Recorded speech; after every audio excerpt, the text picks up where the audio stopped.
আসসালামু আলাইকুম এভরিওয়ান। নাদিয়ার রান্নাঘরে সবাইকে স্বাগতম জানাচ্ছি। আশা করছি সবাই খুব বেশি ভালো আছেন।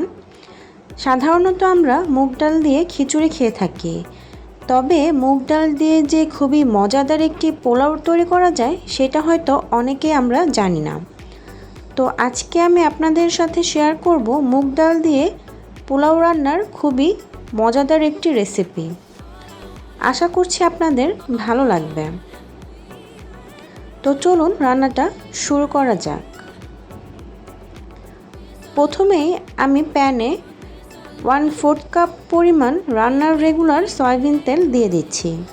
তারপর এতে একটি দারুচিনি, 2 টুকরো এলাচ এবং 4 থেকে 5টি লং, একটি তেজপাতা দিয়ে দিচ্ছি। যখন এগুলো থেকে খুবই সুন্দর অ্যারোমা ছড়াবে তখন এখানে আমি 1 কাপের থেকে কিছুটা কম পরিমাণ পেঁয়াজ অ্যাড করে দিচ্ছি। পেঁয়াজটা হালকা ভেজে আমি এখানে 2 কাপ পরিমাণ পোলাও চাল এবং 1 কাপ পরিমাণ মুগ ডাল নিয়েছি। মুগ ডাল আমি আগে থেকে ভালোভাবে ভেজে নিয়েছি। তারপর এতে সামান্য পরিমাণ লবণ এবং 1 চা চামচ পরিমাণ আদা রসুন বাটা দিয়ে মুগ ডাল এবং পোলাও চাল খুব ভালোভাবে ভেজে নিতে হবে। কারণ পোলাও রান্না করার ক্ষেত্রে চালটা খুব ভালোভাবে ভেজে নিলে পোলাওটা খুবই সুন্দর ঝরঝরে হয়। খুব ভালোভাবে ভেজে নেওয়া হয়ে গেলে আমি এখন এখানে পর্যাপ্ত পরিমাণ পানি অ্যাড করে দিচ্ছি। আমি যেহেতু এখানে টোটাল 3 কাপের মতো নিয়েছি, 2 কাপ চাল এবং 1 কাপ ডাল, সেহেতু আমি এখানে 6 কাপ পরিমাণ পানি অ্যাড করে দিয়েছি। 1 টেবিল চামচ পরিমাণ পাউডার মিল্ক এবং 4টি কাঁচামরিচ দিয়ে দিচ্ছি।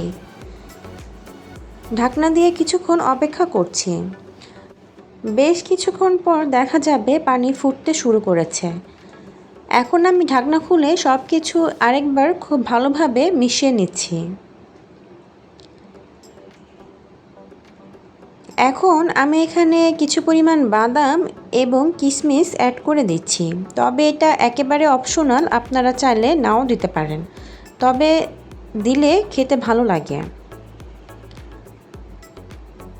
মিশিয়ে নিয়ে ঢাকনা দিয়ে অপেক্ষা করব পানি এবং চাল গায়ে গায়ে চলে আসা পর্যন্ত।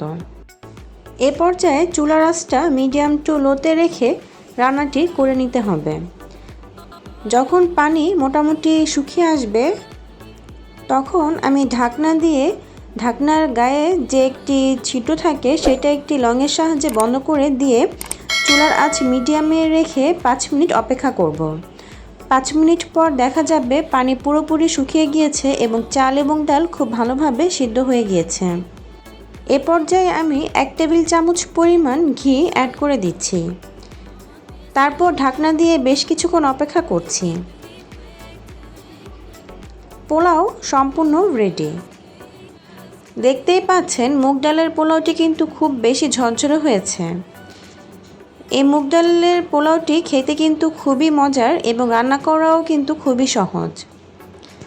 আশা করছি আপনাদের ভালো লেগেছে। এই মুগ ডালের পোলাও আপনারা চিকেন ভুনা বা আচারি চিকেন যে কোনো কিছুর সাথেই পরিবেশন করতে পারেন। আশা করছি আমার আজকের এই রেসিপিটি আপনাদের ভালো লেগেছে। ভালো লাগলে অবশ্যই আমার চ্যানেলটি সাবস্ক্রাইব করে আমার পাশেই থাকবেন। লাইক, কমেন্ট, শেয়ার করতে একদমই ভুলবেন না। আজকের এই মুগ ডালের পোলাও আমি পরিবেশন করেছি চিকেন ভুনার সাথে। আপনারা বাসায় ট্রাই করে আমাকে জানাবেন যে এই মুগ ডালের পোলাওটি খেতে কেমন হয়েছে। পরবর্তী আরও একটি রেসিপি দেখার আমন্ত্রণ জানিয়ে আজকে এখানেই বিদায় নিচ্ছি। ভালো থাকবেন সবাই। আল্লাহ হাফেজ।